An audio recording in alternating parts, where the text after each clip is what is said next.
அவங்க சாப்பிட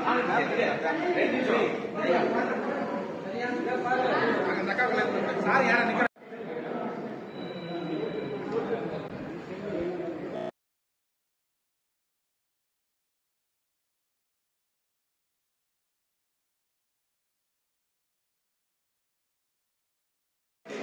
தேர்தல் பணி நடக்குது. இந்த தேர்தல் பணியில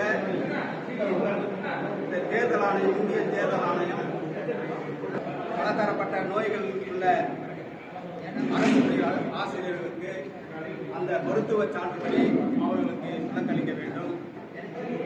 அதே போன்று வாக்கு, அதாவது தீர்ப்பை வழங்கியிருக்கின்றது.